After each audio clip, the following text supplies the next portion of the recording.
Hello and welcome to the Audio Time Capsule, episode 21. I'm comedian Simon Kane, and for those of you new to the show, this is the podcast where I invite a guest on, get them to leave 20 questions, and then a year later bring them back on to answer them.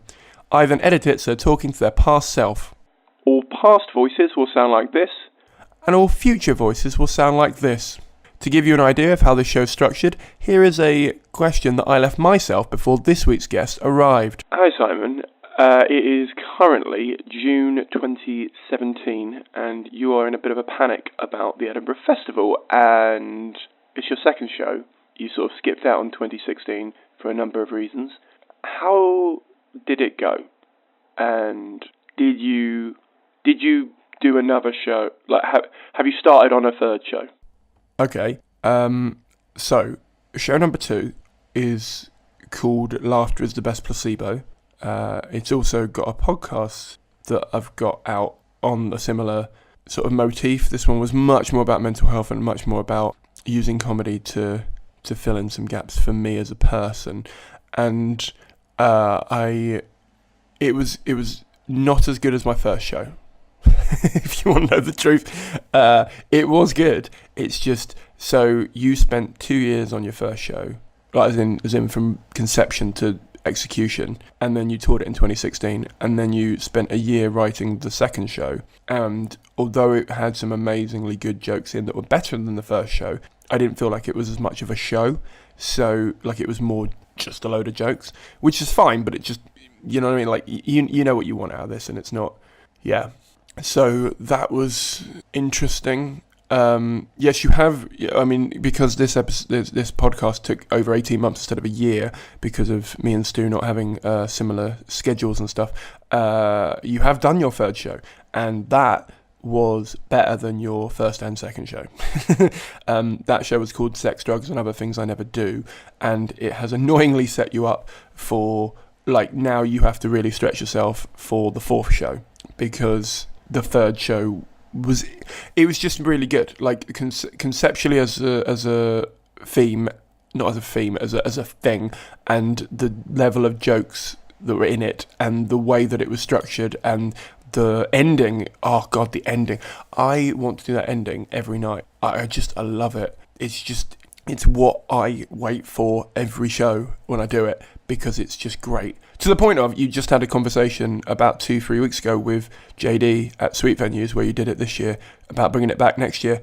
That's in progress, so you might bring back this year's show and do next year's show at the Edinburgh Festival. We'll see how that pans out. But yes, you have done it. You weren't as happy with your second show as you wanted to be, but you were over the fucking moon about your third show. So yes, let's get into the podcast. In this episode, comedian, former street performer, although he never mentions it, and podcaster Stuart Goldsmith talks about his life, love and family. Discovering, that was very radio, wasn't it? Family. Discovering a new side to him, and how he's had to make significant changes within himself and his life to adjust to being a dad for the second time. It was really interesting to hear the sort of actual behind the scenes of a dad comic. I don't say a dad comic, a parent comic. Because I feel like a lot of comedians who have kids immediately start doing material about kids.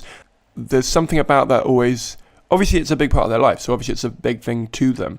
But to me, this was a really interesting, like, oh, let's hear how that's made an actual impact on them as a person, and how that's impacted the shows. And I felt like Stu did a really amazing job of leaving great questions for that, and it was really interesting to hear behind the scenes in his mind. I hope you will enjoy it as much as I did. If you're new here, please do hit the subscribe button. If you're old here, please do remember to give us an honest, ideally positive review in iTunes. All of them help, and all of them assist in getting bigger and better guests on. And either way, please do remember to join the Facebook group. It's called the Audio Time Capsule, and it's on Facebook, obviously. But for now, let's open the time capsule of Stuart Goldsmith. I'm Stuart Goldsmith. People call me Stu or Stuart. It is the 19th of June 2017, and I am recording this underneath the comedy pub of the Bill Murray in a hitherto undiscovered by me sort of basement, really. It's like a basement under a pub full of kegs, one of which I am sitting upon. I am excited about the idea of leaving a time capsule series of questions for myself and a little nervous that it will reveal just how self-obsessed I am. Hello, this is Stuart Goldsmith. It's the 4th of October 2018 and we're in the upstairs room of the Angel Comedy Club and I am full of trepidation, largely because I feel like last time I asked a load of questions in code, so only I know what I was talking about, and I'm worried that I will not remember what I was talking about. How did the Edinburgh show go?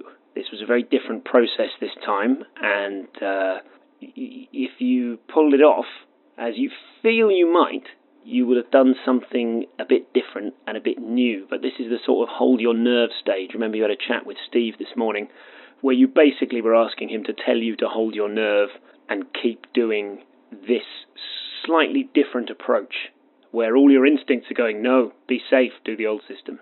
So what happened there? Yeah, it worked. It worked. I did. Well done, you. You pulled it off. And Steve was absolutely right that you should hold your nerve. This was, of course, Steve Dunn, who's a comedy confidant of mine and ours. And it did work. It worked really well. It was your best show in a critical sense. And then because this conversation is taking place over the course of almost a year and a half, the second show refined that system of working in a deliberately scrappy fashion, creating material in the second half of a tour so that I'm perpetually trying out new stuff in front of an audience of people who've come to see me, as opposed to three men and a dog at a preview in the middle of nowhere. That was very positive. That really worked. And then in 2018, you refined that and did it more so, and kind of you keep trying to almost whittle the creative process down to its... I mean, efficiency is a weird thing to talk about in creativity, but your personal situation being what it is, in terms of your family and where you live and how much time you want to spend with your children, trying to be efficient about creativity is a sort of funny way to look at it. And thus far, it's been working really well. So pat on the back for you. And thanks, Steve. That really did work. It worked. That was lovely. To clarify, the system that we're talking about here is going on tour, doing a 40-date or so tour. And in the tour, in the first half of the show, I do the hour show that everyone's come to see. And then I'm very upfront and explicit with the audience, saying that you've now seen the show just before the interval. You've now seen the show. I now consider you to have had your money's worth. And please come back after the interval for... Oh, no, I say it's not an interval. It's explicitly not an interval because the show is finished. It's a break. And after the break, I will be doing some very scrappy new stuff and improvising in front of you around a series of index cards. Who did you go with for the live podcast in the Montreal Comedy Festival? You were after, right now, as of now, we're after Mike Birbiglia, which would be very exciting. But he's hard to get hold of because he's promoting a movie, and you always get very stressed about live booking for the podcast. Did you come to a resolution on that? Is it worth doing live ones? Why don't you just do pre-records and not worry about booking? Well, that's not been resolved, has it? We didn't get Biggs in the end. We got Lewis Black, and he was excellent. It's a very entertaining and invigorating episode. Oh, maybe it's been a few years. Maybe it was W. Kamau Bell. I think Lewis was the previous year. It was W. Kamau Bell, and it was fantastic. Really pleased with that. You continue to try and get Mike Birbiglia on the show, but as you make the very intelligent point, there is a very different tone to live episodes of the Comedian's Comedian podcast, and you're aware of that. You know, they're a fun, celebratory thing.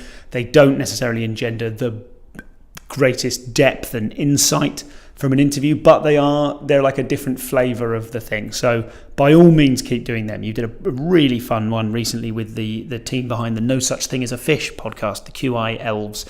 And that was tremendous fun. And also, you managed to kind of wrangle some genuine, I wouldn't say insight, but even though it was live in front of a big audience, due to their fame rather than your own, even though it was live, you did manage to get under the skin of the dynamic of that team in a really surprising way, where it turns out that Chizinski is secretly the power behind the throne. Have you managed to get over your pre-podcast nerves yet. You are often, almost always, far too nervous before podcasts. You have this weird, when you record your own interviews, you have from 3 days or so beforehand, you get really nervous about them in a way that it just sort of sits on your shoulders and makes you unhappy and stressed. And then as soon as it's done, you go, oh God, I don't know why I was worried. I won't worry next time. I remember now that that's what it's like. Have you resolved that? And if you did resolve that, did you resolve it just by thinking about it? I don't imagine so. Did you try and get someone professional to explore it? No, I didn't resolve it. I haven't got anyone. It remains a thing that is completely unresolved. I haven't found a solution to that. And that's really frustrating. The aforementioned No Such Thing as a Fish podcast, big live one, great big, hundreds of people came to that, and properly a stressful week beforehand. You just don't ever feel like you can have done enough research, and you have to stop doing that. You have to stop thinking that, because ultimately it's just a snapshot, isn't it? It's just a conversation. No one is expecting you to have read their book. They'd love you to have read their book, and if you can find the time to, great. But no one is going to go, what, you haven't even read my book? And if they do, they're the dick. So please stop worrying about it, but I know you will continue to. How is the family? What was his first sentence? His first sentence that I remember was, the one that will stick in your mind, although it's not technically the first, was, Daddy, can you carry me upstairs? I want to see Mummy. Because he is prodigiously wordy. Me and my wife talk to the boy all the time, and always have, even when he was tiny. And he is very, very chatty. How funny to think a year and a half ago I didn't know what his first sentence was going to be. That's the one that will stick in your mind, not least because you then wrote a joke about it. But the family are really well, and 3 weeks from now, 2.5 weeks from now, will have increased. You are having a little girl in 2.5 weeks, and so the family that you hoped for when you recorded this, the plan, the king's choice, one girl, one boy. Someone told me the French call that the king's choice, because it means you've got an heir. Historically, you have an heir and also someone to marry off in order to engender positive trade relations. So, God, they're all great, aren't they? God, they're great. It's so weird moving from a time in your life which is about discovery and adventure to a time in your life which is about sort of protection and family and like micro community. Family is the other word for that. And it's really weird. You think about it all the time, and it's, having found the first 18 months of parenthood very, very hard, it is now...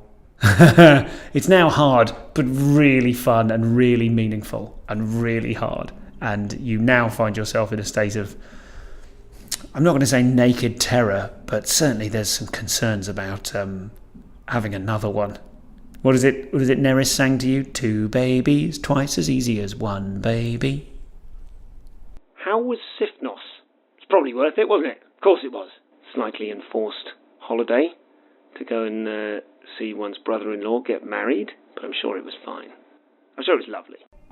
It was lovely, you absolute toad. An enforced holiday, got yourself involved. It was brilliant. However, you did nearly die on a ferry, and that almost wasn't worth it. Would you rather have missed the wedding and not gone through that experience? Impossible to answer. The wedding itself was lovely. Everything about it was fantastic. The ferry journey, holy shit, you've never thought you were going to die for a solid 3 hours. And that's up there with some of the worst experiences ever, such as the cider hangover when you were 17, the day before your audition for circus school, where I remember you have quite glibly said since, I would rather have died then and not lived the last however many years than have had to have gone through that. So, and the ferry ride was right up there with that. But you're an absolute toad for considering it an enforced holiday, even though this year's post-Edinburgh holiday was also a specific trip to somewhere to see someone close to you get married, and that's absolutely fine. But next year, you mark my words. Have you met any other new dads near where you live yet? Yes, you have. Well done. You've met one or two, and also you've got some great material out of the fact that that's difficult. So that's the comedian's way of dealing with things, isn't it? Either fix the problem or write jokes about the problem, thus getting something out of it. We went on Dad Camp, and next time we go on Dad Camp, we'll invite all of our kids. But as it was, Dad Camp was a really fun... I mean, those weren't with dads that you'd met. They were with a few lucky dads near you, a few lucky pre-buddy dads. And it continues to be a bit of an issue that you don't have that much of a community of male friends in your new city. But it also, you've actually been putting your finger out and doing stuff about it and organising a sort of infrequent but repeated... I mean, look, it's a night at the pub. If you secretly think of it as sort of a men's group without telling them, that's fine too. Have you got round to doing anything about the house? Anything? Not like an extension, but literally, have you mowed the lawn? Yes, you mowed mate, you're smashing all of these. You mowed the lawn. You what did you do? We've got the Boyer Wendy house that was concreted in by absolute cowboys on a decision that I didn't make, and I knew they'd be cowboys, and they fucking were. And that bamboo is not going to stop growing out from underneath the concrete flat bit the Wendy house goes on, nor can you dig it out because there's concrete over half of it. But you did mow the lawn, and you patched the lawn. God, who knew how important you shit like this was going to be? You have successfully patched the lawn. And here's the tip for any comedians listening, or anyone, this is applicable to holidays. If your lawn's a state, really rake into it, and wham loads of grass seed. Ignore the instructions, just as much grass seed as you can possibly get on there. Stamp on it, dance around, water it, and then go to Edinburgh for a month. And when you come back, bang, lawn. So that's very successful. And also, a week from now, some professional men are going to come round to your house and insulate the cellar ceiling, with you having sensibly decided, and it was a group decision, but you did go along with it, that although it was that job was tantalisingly the upper reaches of your DIY ability, it was probably sensible to get someone to come and do it. And the quote was reasonable. Did you get a builder to come and look at that lintel? Because that is definitely going to become a problem. Or have you held your nerve and decided to just keep quiet about it and hope nothing collapses until you eventually move, which could be years from now? The lintel is not a problem. The builder came round, he looked at it, he went, no, that bit's not the lintel, that's just that's a cosmetic thing which is broken. The real lintel is secure. Christ, this is so mundane. I love it. But this is 100% where my life is. God knows what I'm going to talk about. This is why I'm not doing Edinburgh next year. I have nothing to talk about apart from lintels and lawns. Are you doing it again? Are you doing another show again? Are you currently working on show number 8? Is it ready? Is it sensible to keep throwing them out every year? Are there any alternatives? Yes, it was, because you did show number 8 and you concluded that a month ago, and it's going on tour a few months from now and then on a bigger tour months after that in 2019. But you are also taking a break because it's been 25 years at Edinburgh in a row, and you've earned a break, and it's not that you're starting to hate it. Let's start with that. It's not that you're starting to hate it. You'll always love it. It's part of you. It's like your spine. You can't hate your spine. But you are tired of... You thought, when you were asking me these questions, that you would have run out of things to say. And you'd think, oh God, what a relief it would be to not have to think of more things to say. And of course, it isn't that. The reason you're not going is that you know what you do, and it would be easy to bang out another show, and you shouldn't bang out a show. You should...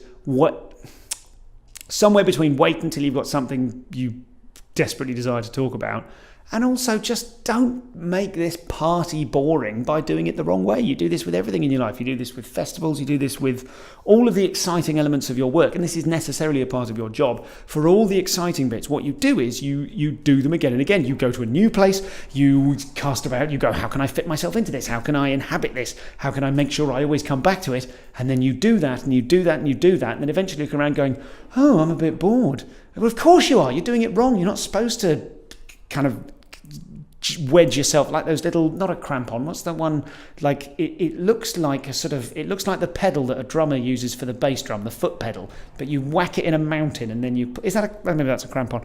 Anyway, you do that to things, to festivals, to experiences, and you just get in there and kind of force yourself into it, and that we're not going to do that for a bit. Well, we're just going to do it with a bunch of new ones. Also, you went to South by Southwest this year, and really that's the one you've got to go back to and stick yourself in and inhabit and become a part of. So you've learnt nothing, but congratulations. What happened at Cambridge? What did happen at Cambridge? That's elusive. Where was I? This would have been before the second time I took a tour show to Cambridge Junction. So I'd have been worried. Okay, gotcha. You were worried that the aforementioned system of doing the new stuff in the second half of the tour show. You were worried that in Cambridge, because when you'd done there in year one in Cambridge, it was very near the end of the tour. It always seems to be near the end of the tour. So the new stuff that you're doing in the second half is practically the finished next year's show. So you went back to Cambridge thinking, oh God, I'm going to do a show and they're already going to have seen it. And actually it wasn't a problem at all. Loads of different people turned up, and the hardcore that wanted to come and see you 2 years running knew what they were getting into because you'd made it so clear and you'd enjoy it. You are now faced with the perennial Cambridge problem where you actually said, like, again, that was the one where it came together and you went, that is the show, it's ready now. And you actually said on stage to the people of Cambridge at the end of the 2 hours, you said, don't come back next year. I'm not coming next year. Oh, I might do. But if I do, don't come back because that was the show. And then they cheered in a manner that suggested they would come back. So don't worry about it. Are you doing any regular exercise at all? No. Are you training again? Nope. No further questions. No further answers. No, because the training was in Brazilian Jiu-Jitsu, which you didn't talk about whilst you did it. Now you don't do it anymore, so you can talk about it. Basically, after an accident where you broke your thumb in Edinburgh whilst training, there was a cock-up with some x-rays, and you were told that your thumb was not broken, but it was broken, and you didn't find out till 6 weeks later, by which time it had healed all wrong. Now, I know you knew that a year and a half ago, but what you probably didn't realise is that these days it feels pretty weak and achy when you're picking your child up and when you're doing numerous things you need to do with your thumb. So you're not allowed to do it anymore. You've made a decision, as fun as all that rolling stuff is, you can't do it anymore, because if someone grabs your thumb and pulls it, which is a frequent occurrence, it'll probably re-break, and you cannot be without a thumb, and it's really annoying being with a thumb that's crap. A crap right thumb. That's really frustrating. So you're going to have to do something else. You did do couch to 5K, and then you did 5K to couch. You did your running, you ticked the box, you went, I've done couch to 5K, and then you stopped.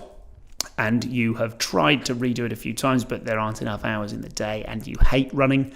And actually what you should do is get into trampolining, because you spend a lot of time bouncing around on trampolines at 2 different trampoline parks with your child, and he loves it and you love it, and it's the most exercise you ever do. So why don't you do more of that?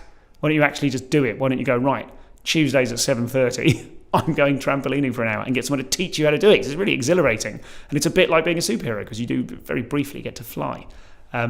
So like, A, why haven't you been doing that since you were a child? And B, get on and do that, because if you don't, you're going to literally have to start running again, and you hate it. How was that big birthday? Oh, it was fine. It was fine. It was arguably the wrong decision to do it at Latitude Festival, in order to kind of... What you did was, you didn't like the idea you were getting older. It was a big milestone birthday, so you had it at a festival so that no one would make a fuss about you. And then what happened? No one made a fuss about you. Great work, mate. Yeah, that was a poor choice, and it's very difficult to then the following year go, I made the wrong decision, can everyone make a fuss of me now? You did try. Did you get around to getting a new car, or are you still driving that monster that you love and hate? You decided to sell the Monster 2 days ago. This is very timely. So I'm realising as I do this process that my memory is terrible, except for things in my life, because I'm totally self-obsessed. So although I could not tell you what happened in June 2017 in the news, I absolutely have all the same preoccupations, very few of which, I wonder if that's what most happens to most guests. Oh God, it's just the same fucking stuff going round and round my head. You're very lucky in that your wife came into a car, and let's rephrase that. Too late. But you use that car now, and you're dangerous. No, it's not dangerous, but it's lumpy as hell, and it's just such a workhorse. You've done literally 100,000 miles for comedy in that car, so it's hard to let go of it. But you should probably give it to a younger comedian who can do the next 100,000 miles. Are you still so indecisive? I want you to respect the self-control it took not to say, I don't know. Am I still so indecisive? Yeah. I think I'm gradually... three things are happening which are solving that problem. Four things. One, I'm gradually getting older and closer to death, so it's going to become less relevant. Two, you are, as you age, you sort of care less about stuff. You know, the fripperies, you care less, so it's easier to do stuff. Three, your coping strategies, featuring such highlights as always have the new item of food that you haven't had before. That's been working very well. It's A, in terms of curing your option paralysis, and B, you discovered the spicy dragon tuna roll that Itsu do. Mwah! There was a number 4/D, which you can't remember. But largely speaking, indecision is less of a problem, but not for great reasons. How's the temper? You're asking this from the perspective of being a man with a 1-year-old, you wrote a show which was partially about having to confront anger because suddenly you were in a situation where your life was much harder and you and your partner were always you were always your worst selves. And as often happens with you, Stu, writing a show about it had a genuine therapeutic value.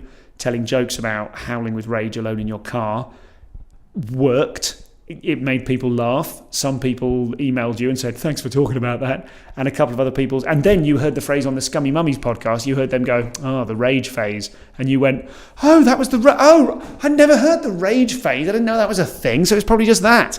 And you've been considerably less angry. You're still a bit grumpy, but come on, you're a dad. You're allowed to be grumpy, aren't you? I sort of almost hope the grumpiness sets in a bit because it's quite nice. Did you ever find replacement trainers? Did you ever find replacement Oh, I know what you're talking about. No, you never did. They're special. You don't care about clothes or fashion or trainers, but there were a pair of special beige New Balance size 10 with white polka dots. And if anyone listening to this has got some or is a trainer collector and has kept some in a box, I'll pay you double the box value. Because they were very special to me and I loved them, and they're the most, they're fucking polka dots. They're the most outre thing you've ever worn, and you loved them. And not counting the purple crushed velvet, it was a long time ago. But these were special, and you never found them again. There's only one picture of them on the internet. That's incredible, isn't it? But so if anyone knows, beige, size 10, New Balance, white polka dots. So, looking back over the last year, what memory from the last year of your life makes you most happy? Questions like this always make me think of Crichton in Red Dwarf, where Lister says to him, if you could go back to any time ever, what would it be? And he says, last Tuesday. And he goes, what, last Tuesday? He goes, yes, I did the washing, and then we all played Scrabble. Because you're just a lucky little wanker, and there are memories from this morning. You had a kitchen rave with your wife and child this morning, and it was great. It was as good a memory as anything in the last year, or year and a half in this case. There's been some blinding gigs here and there. There's been some very happy moments. There was a moment on Dad Camp where you realised that you're not worried anymore. That was good. It didn't last long, but it was good. But it's all It's all just the family, isn't it? It's all just the family. Why didn't you get them sooner? Stay alive, go running, you twat. Were there any opportunities you took this year that you wish you hadn't? Ooh. No. I mean, There's two issues with that, which I realise isn't the same as answering the question. But the two issues are, you've seen enough time loop sci-fi, because it's your favourite genre, to know that you never go back and change anything. And also, memory's not great. So, off the top of your head, no. Were there any opportunities that you turned down this year that now you wish you hadn't?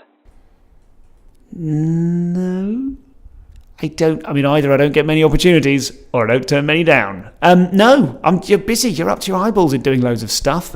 If you've ever turned anything down, it's because you don't tend to turn things down on the basis of fear. It would only be workload. And I don't think so. I think you just say yes to everything, so I don't think the question counts. If you could come back to here now, what advice would you give me?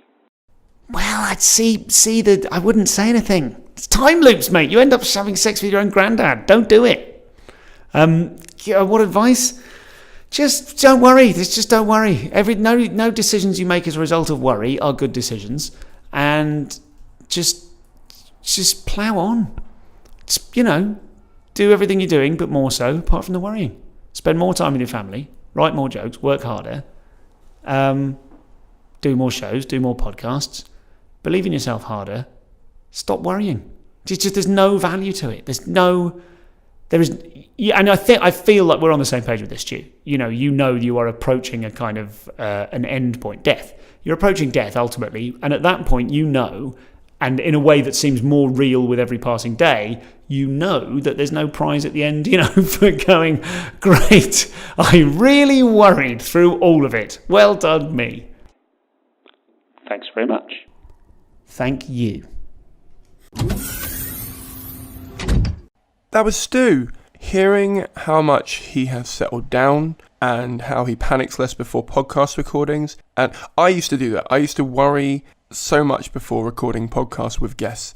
And now I don't really do it at all. And it was lovely to hear that other podcasters do that, because podcasting is quite a solitary activity when you're doing the edit and setting up all the questions and sort of all the work that goes into it. So to hear that someone else has gone through a similar thing was really great for me, and I'm sure other podcasters will feel really good about it as well, because obviously in the end product you hope nobody thinks you have that fear. Also, I've copied his system for doing an hour on tour and then doing a work in progress directly after it, and I can't thank him enough for that system. Like, it's a lot more work. Like, it's not like, oh, well, I'm there, I'll just do another hour, because there's so much more arranging with the venue, and the audience have to want to see you for 2 hours. There's so much work that goes into it. However, it has, for me, really revolutionised and made driving 4 to 7 hours more meaningful and worthwhile in terms of creativity and in terms of money. So for me, I adore it, and I love